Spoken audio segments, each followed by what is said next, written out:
প্রিয় শিক্ষক, শিক্ষার্থী এবং অভিভাবকবৃন্দ, আসসালামু আলাইকুম রহমতুল্লাহ।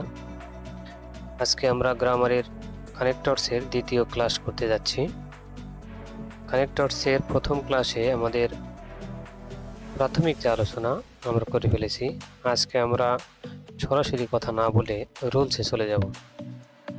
কানেক্টরের রুলস অনেকগুলো আছে, তার ভিতরে বাছাই করে 20টা রুলস পড়ানো হবে 5টা ক্লাসের মাধ্যমে, কিন্তু প্রত্যেকটা ক্লাসই একটু দীর্ঘ হবে, যাতে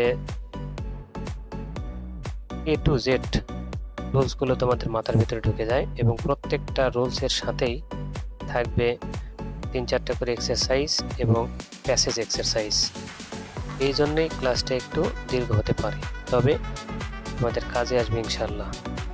আর কথা না বাড়িয়ে আমরা সরাসরি ক্লাসে চলে যাই। ক্লাসে চলে যাওয়ার পূর্বে আমার একটু পরিচয়টা দিয়ে নেই। আমি আনোয়ার হোসেন, প্রভাষক ইংরেজি, পাহাড়পুর আদর্শ কলেজ। দেখো, পূর্বের ক্লাসে কানেক্টর কিভাবে অ্যান্সার করতে হয় এটা নিয়ে আমরা আলোচনা করছিলাম।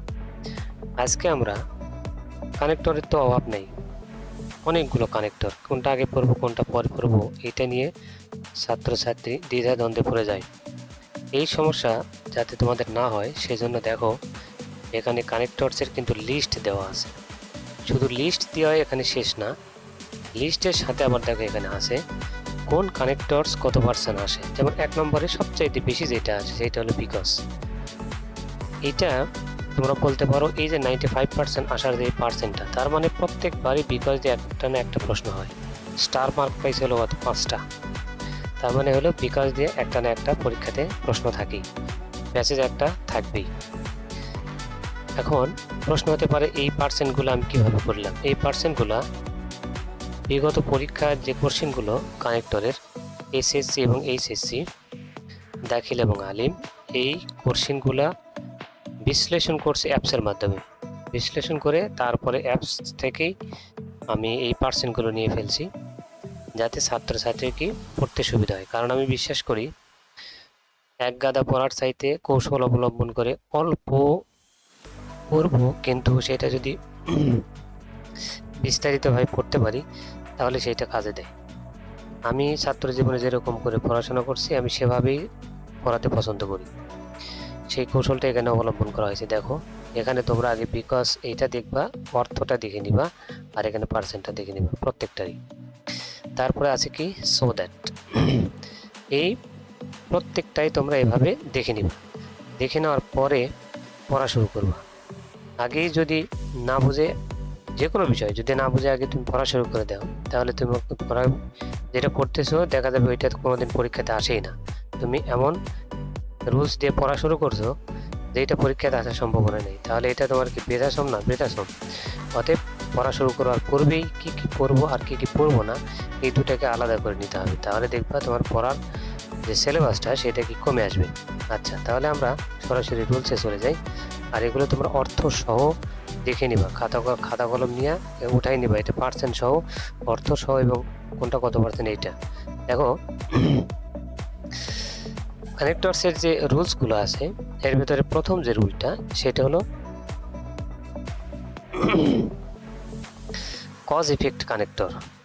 মানে একটা কারণ থাকবে, এই কারণের ফলে আরেকটা কি ঘটবে এইটা থাকবে, কারণ থাকবে। কজ শব্দের অর্থই কিন্তু কারণ। এই কারণে কি ঘটে এই জিনিসগুলোই কজ ইফেক্ট কানেক্টরের ভিতরে 3টা পড়ে। সেটা একটা হলো কি বিকজ, আরেকটা হলো সিন্স, আর একটা হলো কি অ্যাজ। আমরা কিন্তু সিন্স মানে হইতে থেকে অর্থ জানি, কিন্তু সিন্স শব্দের অর্থ হলো কিন্তু কারণ অর্থ দেয়। অ্যাজ শব্দের অর্থ এরকমই কারণ অর্থ দিয়ে থাকে। আচ্ছা, তাহলে আমরা এই প্রথম রুলসটা বিস্তারিতভাবে বিশ্লেষণ করে শিখি। দেখো, because since as connects a result with a reason. মানে একটা ফলাফল থাকবে, এই ফলাফলের আগে তোমার কি করা হয়েছে এই রিজনটাও তোমার থাকবে। যেমন আমরা বাংলা একটা উদাহরণ দিয়ে শিখি। আমি পাশ করলাম কারণ আমি প্রচুর কি পড়াশোনা করছিলাম। আমি তাহলে পড়াশোনা পাসটা করলাম কেন? এর পেছনের কারণ ছিল কি প্রচুর পড়াশোনা, আর প্রচুর পড়াশোনার ফলে আমার কি হয়েছে, আমি পাশ করছি। এই যে এক পাশে রেজাল্ট, এই যে এক পাশে রেজাল্ট আর এক পাশে রিজন বা যুক্তি বা কারণ যখন দেওয়া থাকবে তখনই আমরা এই তিনটার একটাকে ব্যবহার করতে পারবো যৌক্তিকভাবে। এখন তিনটার ব্যবহারও আলাদা আলাদা আছে, তারপরেও আমরা এটা যে কোনো একটা প্রথমে ব্যবহার করব। দেখো, বাংলা নিয়মটা আমি আর বলে দিলাম না, সরাসরি আমরা স্ট্রাকচারে চলে গেলাম। প্রথমে থাকবে কি মেইন ক্লজ, প্রথমে থাকবে হলো মেইন ক্লজ, তারপরে বিকজ, সিন্স, অ্যাজ অথবা কি কজ ক্লজ। এখন যদি এই গঠনের ব্যত্যয় ঘটে বা বিপরীত ঘটে, তাহলে দেখা যাবে এই যে সিন্স, অ্যাজ, বিকজ এগুলো কিন্তু বাক্যের তখন কি আসবে, প্রথমে আসবে। এই কনজাংশনগুলো কানেক্টর হিসেবে বাক্যের প্রথমেও থাকতে পারে, বাক্যের মাঝখানেও কিন্তু থাকতে পারে, এটা তোমাকে মনে রাখতে হবে। তবে দুইটা বাক্য যখন অ্যাড করা থাকবে, দুইটা বাক্য যখন দেওয়া থাকবে, অবশ্যই একটা বাক্যে কজ থাকবে বা রিজন থাকবে, আর একটা বাক্য কি থাকবে, তার ফলশ্রুতি অবশ্যই কি থাকবে। আচ্ছা, আমরা বিস্তারিত আরো প্র্যাকটিসের মাধ্যমে আরো জানতে পারবো।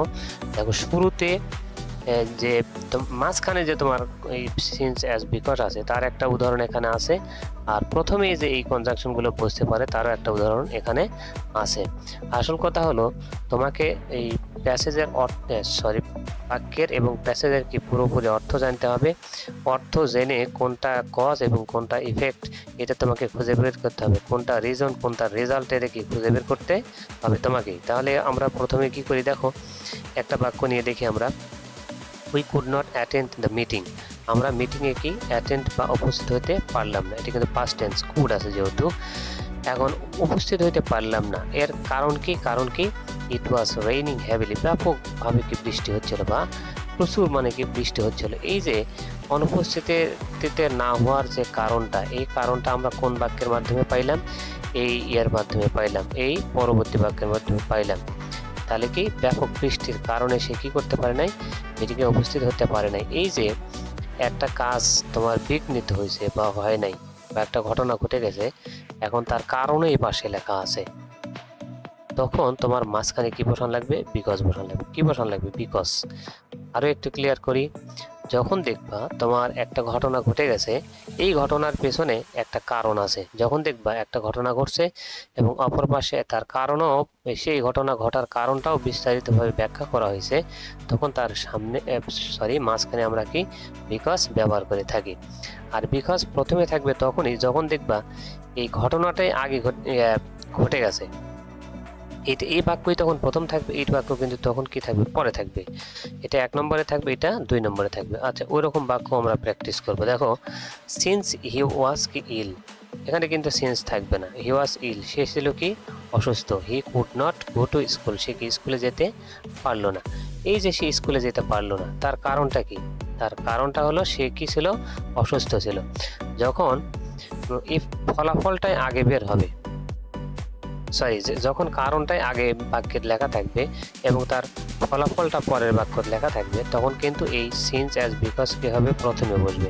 এটা তোমার মাথায় রাখতে হবে। আবারও বলি, যখন দেখবা কারণটা বাক্যের প্রথমে লেখা থাকবে এবং এই তার রেজাল্টটা পরে লেখা থাকবে, তখন আমরা এই কনজাংশন বা কানেক্টরগুলো প্রথমে ব্যবহার করব। আর যখন দেখব কারণটা পরে লেখা আছে কিন্তু ফলাফলটা আগে লেখা আছে, তখন কিন্তু এই যে এইটা আমাদের মাঝখানে বসবে। এটা আমাদের ভালো করে লক্ষ্য করতে হবে। আর বাক্য পড়লে আর প্যাসেজ পড়লে মোটামুটি আমাদের ক্লিয়ারই হয়ে যায়। এখন এইটা তো প্র্যাকটিস করলাম আমরা প্যাসেজে। এখন আমরা যেহেতু পরীক্ষায় আমাদের আছে হলো প্যাসেজ, সুতরাং আমরা প্যাসেজের মাধ্যমে এটা কি করে প্র্যাকটিস করে শিখে ফেলবো। দেখো, এখানে বলা হচ্ছে প্যাসেজে, এইটাতে কিন্তু এই যে এইচএসসির উদাহরণ আছে, আবার দেখবে যে এইচএসসির উদাহরণ আছে। যেহেতু এটা দুইটা শ্রেণীতেই আছে, যেহেতু দুইটা শ্রেণী আকারে এটা কি লেখা আছে, গ্রামার তো সব ক্লাসের জন্য প্রায় একই, এই জন্য সব শ্রেণীরই এটা কি প্রযোজ্য হবে। দেখো, একটা প্যাসেজ লেখা হয়েছে, এখানে প্যাসেজগুলো বানায় লেখা হয়েছে। Rahim was a poor but কি হার্ড ওয়ার্কিং স্টুডেন্ট। রহিম ছিল গরিব কিন্তু কি পরিশ্রমী একজন ছাত্র। He wanted to do well in the HSC examination. সে পরীক্ষায় কি করতে চেয়েছিল, ভালো করতে চেয়েছিল। এইচএসসি এক্সামিনেশনে ভালো করতে চেয়েছিল। হি wanted to change his families financial condition. এই যে সে পরীক্ষাতে ভালো করতে চাইছিল। এই পরীক্ষাতে ভালো করার কারণ কি? তার কারণ হলো সে লেখাপড়া করার মাধ্যমে তার যে এই পরিবারের দুর্দশা অবস্থা এটাকে দূর করা তার উদ্দেশ্য ছিল, কারণ ছিল।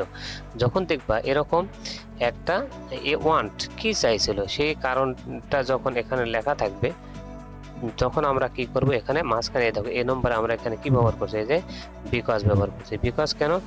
ডুয়েল ভালো করছে, রিজন কি, কারণ কি, তার কি পরিবারের অবস্থা কি সে চেঞ্জ করতে চেয়েছিল, এটাই তার কারণ।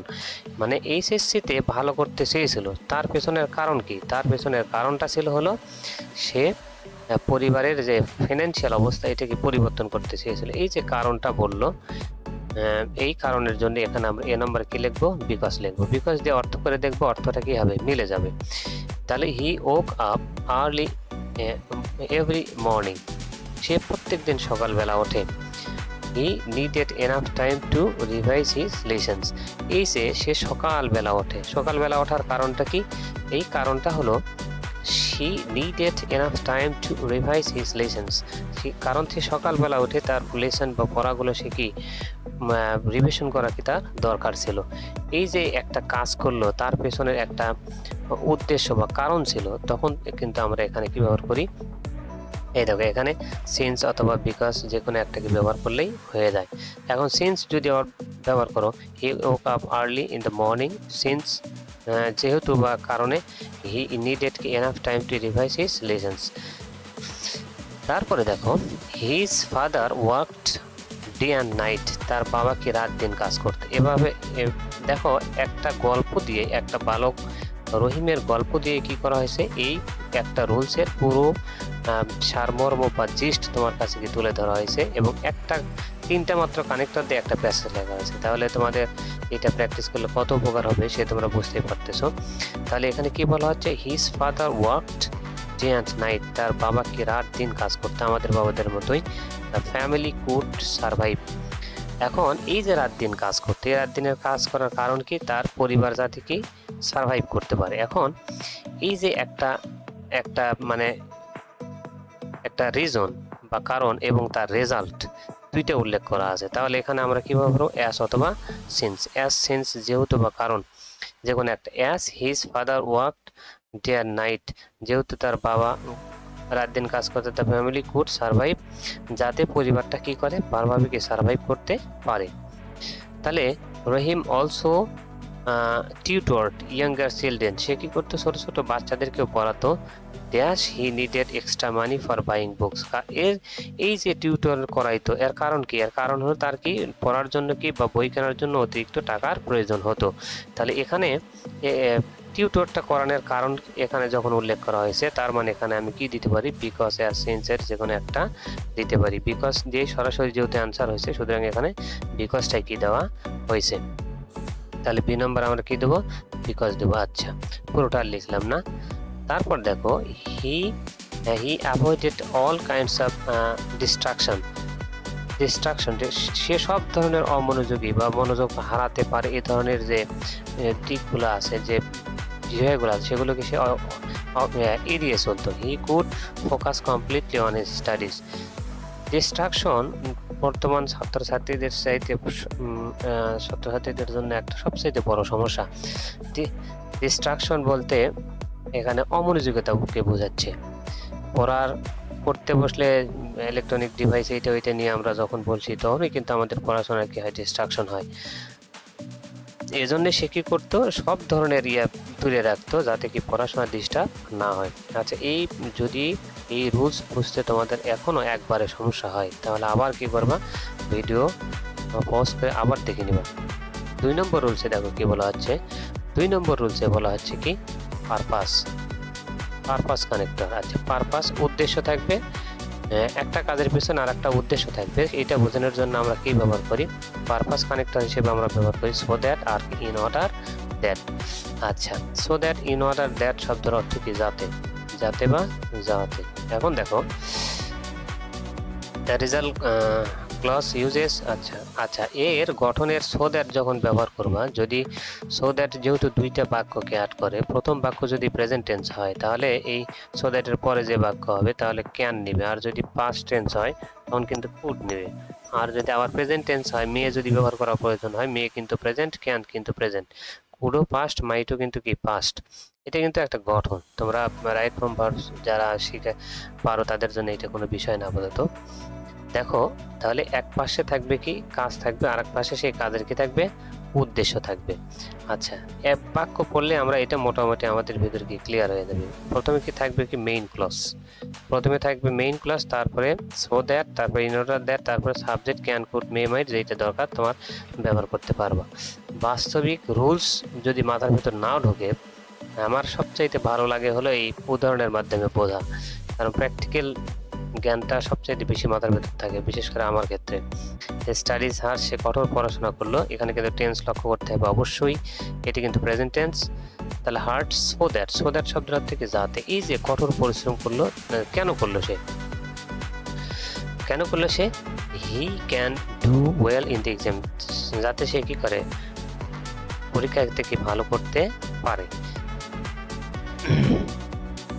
তাহলে এই যে স্টাডিজ হার্ড, এর পেছনের তার উদ্দেশ্য ছিল কি, উদ্দেশ্য ছিল একটাই কি, ভালো ফলাফল করো, do well in the examination. এই রকম যখন তুমি দেখবা একটা কাজ করছে এবং পরবর্তীতে তার ফলশ্রুতি এখানে লেখা আছে বা ফলাফলের বিষয়টাও এখানে লেখা আছে, তখন আমরা সেখানে ব্যবহার করি কি, সো দ্যাট ব্যবহার করে থাকি।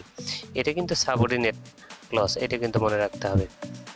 আচ্ছা, আই ওয়াকড ফার্স্ট, একটা দিছি প্রেজেন্ট টেন্সে, পরেরটা কিন্তু দিছি হলো পাস্ট টেন্সে। আই ওয়াকড ফার্স্ট, আমি দ্রুত হাঁটলাম, ইন অর্ডার দ্যাট, যাতে বা যাতে করে, I might catch the bus, যাতে আমি কি বাসটা ধরতে পারি। এই যে মে এখানে কিন্তু ব্যবহার করা হয় নাই, এখানে কিন্তু মাইট ব্যবহার করা হয়েছে, এখানে কিন্তু কেন ব্যবহার করতে পারবো না, কুড ব্যবহার করতে হবে, কারণ পূর্বের বাক্যটা কি পাস্ট টেন্স। আমরা যেহেতু বোর্ডের খাতা কাটি, ছাত্রছাত্রী বাক্য ঠিকই লাগে, দেখবা যে টেন্স ঠিক নাই, এটা লেখা আছে পাস্ট টেন্সে, এখানে অ্যান্সার করতে আসছে হলো প্রেজেন্ট টেন্সে, নম্বর দেওয়া সম্ভব হয় না, টেন্স কিন্তু লক্ষ্য রাখতে হবে তোমার। এই বাক্য সব কিছু ঠিক আছে, যদি আবার অনেকে এটাও করে, আই ওয়াকড ফার্স্ট, আবার এখানে ইন অর্ডার দ্যাট না লেখে কেউ লেখা হলো বিকজ, এখানে কি কারণ বোঝানো হয়েছে, কারণ তো বোঝানো হয় নাই, কারণ এখানে একটা কাজ তার ফলাফল বা উদ্দেশ্য বোঝানো হয়েছে। ফলাফল হলে তো তখন বা কারণ হলে তখন তো আমরা বিকজ ওটা ব্যবহার করে থাকি, কিন্তু উদ্দেশ্য যখন বোঝায়, এখানে উদ্দেশ্য কিন্তু আমি তখন আন্ডারলাইন করে দিয়েছি, এখানে উদ্দেশ্য যখন বোঝাবে তখন কিন্তু আমরা সেখানে সো দ্যাট অথবা ইন অর্ডার দ্যাট ব্যবহার করে থাকি। আচ্ছা, রুলস যদিও আমাদের মাথার ভিতরে একটু মানে ঘোর প্যাঁচ খাচ্ছে, এখন আমরা এই প্যাসেজ প্র্যাকটিসের মাধ্যমে এইটা আরও ক্লিয়ার করে নেব। এবারকার প্যাসেজটাও আমাদের একটা চরিত্র রহিমকে নিয়ে লেখা আছে। রহিম মূলত এই নামটা রাখা ঠিক না, আব্দুর রহিম না হলে অন্য কিছু বলা উচিত ইসলামিক ধর্ম অনুসারে, কারণ এটা আল্লাহর একটা নামের ভিতরে পড়ে।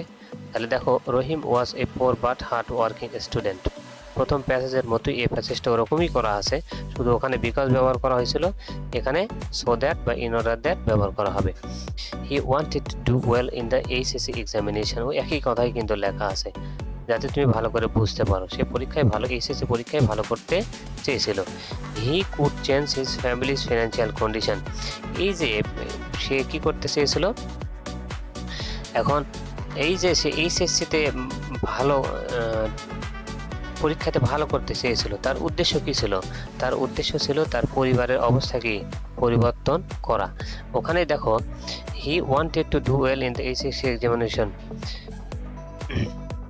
দেখো একই ধরনের বাক্য, একই বাক্য, ওখানে আমরা বিকজ ব্যবহার করতে পারলাম, এখানে কিন্তু আমাকে কি ব্যবহার করতে হচ্ছে, সো দ্যাট অথবা ইন অর্ডার দ্যাট ব্যবহার করতে হচ্ছে, তাই না? এখন এখানে পার্থক্যটা কি, আমরা পার্থক্যটা একটু খুঁজে বের করি। দেখো ওখানে সরাসরি ওখানে কিন্তু এই যে কুডটা ছিল না, বুঝতে পারছো? এটার পার্থক্য হলো এই যে ভার্ব হলো, মডাল ভার্ব লক্ষ্য করবা, যদিও এখানে উদ্দেশ্য বোঝাচ্ছে, ওখানেও কিন্তু উদ্দেশ্য কারণের মতোই মাঝে মাঝে বোঝায়, দুইটা কি হয়, একটার সাথে আরেকটা কন্ট্রাস্ট বা বিরোধ হয়ে যায়, তখন তোমরা এই ভার্বগুলোকে আইডেন্টিফাই করবো, বাক্যের নিহিত অর্থ আইডেন্টিফাই করবো, তখন দেখবে যে ঠিক হয়ে যাবে। এই দুইটার ভিতরে দেখো বাক্য একই, ওখানে মনে হচ্ছে তোমাদের এখন মনে হতে পারে এখানেও মনে হয় বিকজ ব্যবহার করা যাবে, এখানে কিন্তু বিকজ ব্যবহার করা যাবে না, কারণ এখানে কুড দ্বারা কি বুঝাইছে, উদ্দেশ্য বুঝাইছে, কারণ বোঝাচ্ছে না এখানে। আচ্ছা, মনে হয় তোমাদের বিষয়টা ক্লিয়ার। He woke up early every morning, সে প্রত্যেকদিন সকালবেলা ওঠে। দেখো এখানে একই বাক্য দিয়ে বোঝানো হয়েছে, একই গল্প দিয়ে এখানে কিন্তু মাইট আছে এখানে, তাহলে আমরা কি ব্যবহার করব? So that. কি ব্যবহার করব? সো দ্যাট ব্যবহার করব। তাহলে একই গল্প দিয়ে একটা প্যাসেজ যখন দুইটা রুলস যখন বোঝানো হয়, তাহলে দেখো পার্থক্য কিন্তু খুব সহজেই বের হয়ে যায়। এজন্য এই টেকনিকগুলো অবলম্বন করে, এই স্লাইডগুলো খুব কষ্ট করে ঘন্টার পর ঘন্টা সময় ব্যয় করে কিন্তু এগুলো আমি এজন্যই করে থাকি। His father worked day and night, দেখো একই কথা কিন্তু বলা হচ্ছিল, কিন্তু এখানে এই যে ওখানে দেখো কুড ছিল না, এখানে কি আসছে? কুড আসছে। তার মানে এখানে কি হবে? সো দ্যাট হবে। এখন অথবা ইন অর্ডার দ্যাট হবে, C number in order that হবে। সো দ্যাট দিলে হয়, ইন অর্ডার দ্যাট হয়। যেহেতু সরাসরি এখানে যাতে অর্থ নিয়ে আসতে বলতে, সো দ্যাট দুইটা আসলে একটা পরিবর্তে আর একটা ব্যবহার করা যায়, কোনো সমস্যা নাই। এভাবে আমরা কি করব? এই রুলসগুলো একের পর এক প্র্যাকটিস করবে। পরেরগুলো তোমরা বাসায় নিজে নিজে প্র্যাকটিস করে নিবা, যাতে তোমাদের আরও বুঝতে সুবিধা হয়। 3 নম্বর রুলসে দেখো কি বলা হচ্ছে। 3 নম্বর রুলসে বলা হচ্ছে কি কন্ট্রাস্ট বা বৈপরীত্য বোঝানোর জন্য যে কনজাংশনগুলো আমরা, কানেক্টরগুলো আমরা ব্যবহার করে থাকি। এর ভিতরে আছে কি অলদো, যদিও, দো, যদিও, ইভেন দো, এই তিনটাই মোটামুটি পরীক্ষাতে ব্যবহার করা হয়। তা দেখো এখন এটা কিন্তু বৈপরীত্য বোঝায় সব সময়।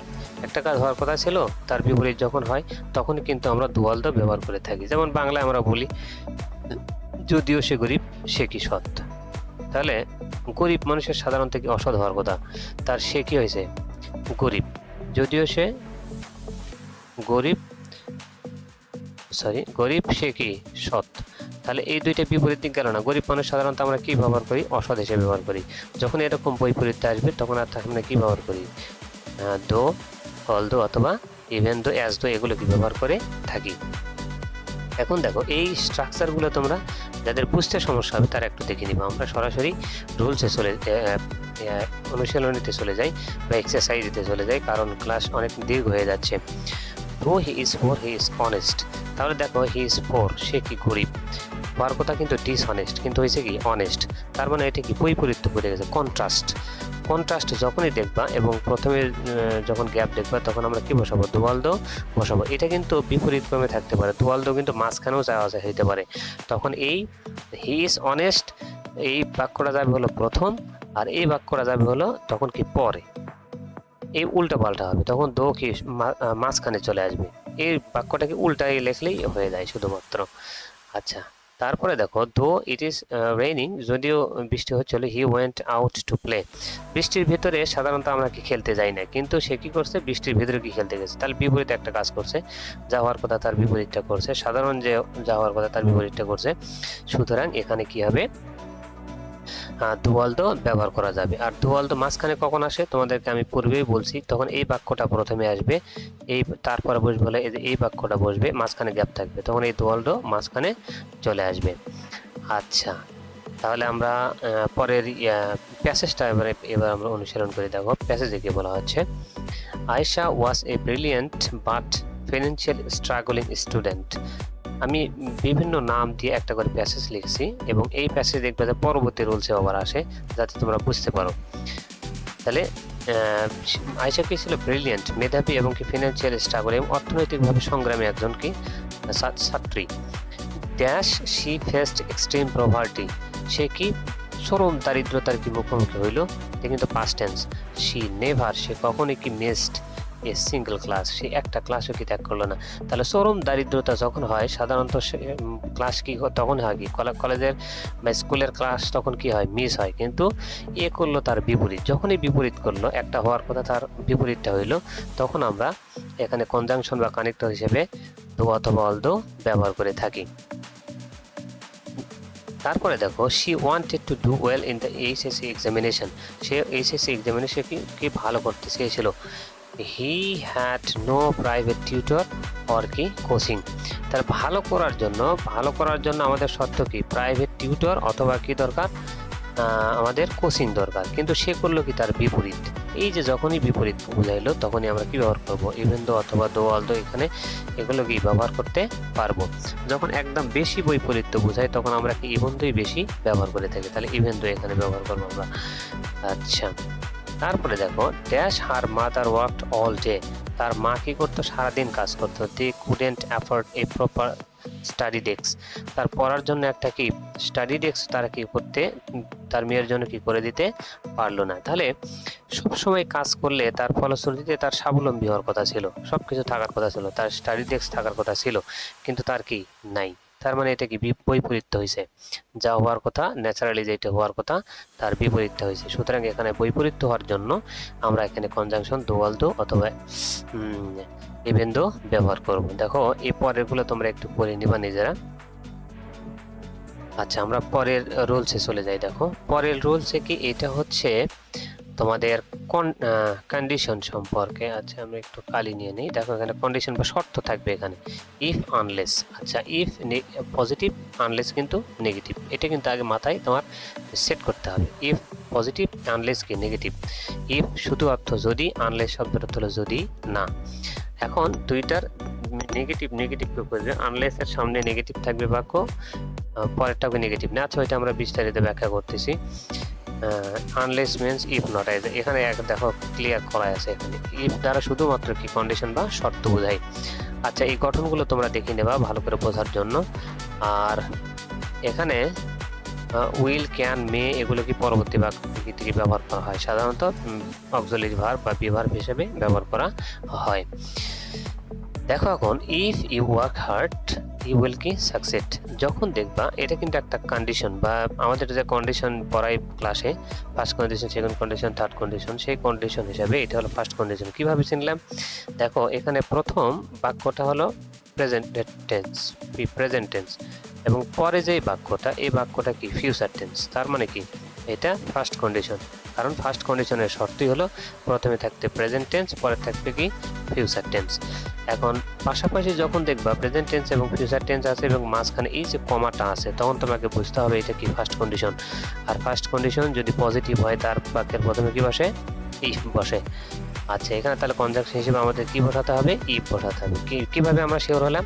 কারণ এটা ফার্স্ট কন্ডিশন আমি ধরতে পারলাম, কারণ প্রেজেন্ট ইনডিফিনিট টেন্স আসছে, ফিউচার ইনডিফিনিট টেন্স আসছে এবং মাঝখানে কি কমাও আসছে, তাহলে এখানে ইফ বসবে। আর যদি এই বাক্যটা প্রথমে আসে, আজ হি উইল সাকসিড, সে সফলতা অর্জন করবে, এখানে যদি গ্যাপ দিয়া এখানে যদি লেখে ইউ ওয়ার্ক হার্ড, ইউ কি ওয়ার্ক হার্ড, এটা যদি থাকে তখন কিন্তু ভিন্ন, তখন কিন্তু ইফটা এখন এই যে মাঝখানে বসবে। এভাবেও তোমার প্রথমেও চাইতে পারে, মাঝখানেও কিন্তু চাইতে পারে। এখন আনলেস আর ইফের ভিতর তফাৎ কি দেখো, আনলেস ইউ স্টাডি রেগুলারলি, যদি না তুমি রেগুলারলি পড়াশোনা করো, ইউ উইল ফেল, তুমি কি করবে? ফেল করবে। এটাও কিন্তু প্রেজেন্ট ইনডিফিনিট টেন্স, এটাও কিন্তু ফিউচার ইনডিফিনিট টেন্স, কিন্তু এখানে আমি ইফ ব্যবহার করতে পারবো না। কেন ইফ ব্যবহার করতে পারবো না? এই কারণেই, কারণ এই যে পরবর্তী যে ক্লজটা, এই ক্লজটা কিন্তু নেগেটিভ শব্দ, ফেইল কিন্তু একটা নেগেটিভ শব্দ। এখানে নট থাকলেও তুমি এখানে আনলেস ব্যবহার করতে পারবা, অথবা নেগেটিভ কোনো শব্দ থাকলেও এখানে কিন্তু আনলেস তোমাকে ব্যবহার করতে হবে। এখানে যদি কেউ ইফ ব্যবহার করে তাহলে কিন্তু অ্যান্সার হবে না, অ্যাবসলিউটলি সে অ্যান্সারটা কি কাটা যাবে। কেন হবে না? কারণ হলো এখানে কি নেগেটিভ শব্দও লেখা থাকতে পারে, বা সরাসরি নট দিয়েও লেখা থাকতে পারে। এখানে ইউ উইল নট পাস, এটাও তোমার নেগেটিভ, আবার ফেইল নিজেও কিন্তু একটা নেগেটিভ শব্দ, এটা মনে রাখতে হবে তোমাদের। আচ্ছা, এখন দেখো আয়েশা, এই চরিত্রটাকে আবার নিয়ে আসছি আমরা। Ayesha was A brilliant person, ওই একই কথা বলা হয়েছে। শি ওয়ান্টস, এখানে কিন্তু টেন্স চেঞ্জ করে দেওয়া হয়েছে। দেখো এখানে কিন্তু প্রেজেন্ট টেন্স আমাদের, he wants to do well in the HSC examination, he will have to study regularly, এটা কিন্তু আবার অন্য টেন্স একটু নিয়ে আসা হয়েছে। তাহলে এখানে একটা ওয়ান্টস কি চায়? বাক্যে ভালো করতে চায়, এই জন্য তাকে কি করতে হবে? ভালো করে রেগুলারলি কি পড়াশোনা করতেই হবে, এই যে একটা শর্ত দেওয়া হয়েছে সরাসরি, তখন কিন্তু আমরা এখানে কি ব্যবহার করতে পারবো? ইফ ব্যবহার করতে পারবো, কারণ প্রথমে একটা প্রেজেন্ট ইনডিফিনিট টেন্স, পরেরটা কি ফিউচার টেন্স আছে।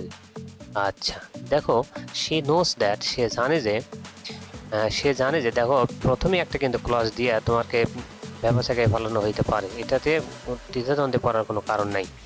She works hard, she can কি চেঞ্জ হার কি ফ্যামিলি কন্ডিশন, এখানে দেখো এটা present indefinite tense. She works hard যদি কঠোর পরিশ্রম করে, শি ক্যান কি চেঞ্জ আর ফ্যামিলি কন্ডিশন, তার পারিবারিক অবস্থা সে কী করতে পারে? পরিবর্তন করতে পারে। তাহলে এখানে একটা শর্ত দেওয়া আছে, এবং প্রথম টেন্স প্রেজেন্ট ইনডিফিনিট টেন্স, পরেরটা কি এই ক্যানও কিন্তু ফিউচারের অর্থ দেয়, তাহলে ফিউচার ইনডিফিনিট টেন্স। তাহলে এটিকে ফার্স্ট কন্ডিশন এবং নেগেটিভ হওয়ার কারণে এখানে আমরা কি ব্যবহার করতে পারবো?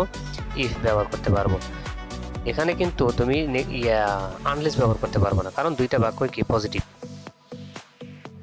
আচ্ছা, এই পরেরগুলা তোমরা একটু নিজেরা করে নেবে। এখানে অ্যান্সার দেওয়া আছে, এখানে কিন্তু অ্যান্সার কেন হয়েছে হিন্টস পর্যন্ত কিন্তু এখানে দেওয়া আছে। এই জন্য এগুলোকে তোমরা ভালো করে প্র্যাকটিস করে নেবা।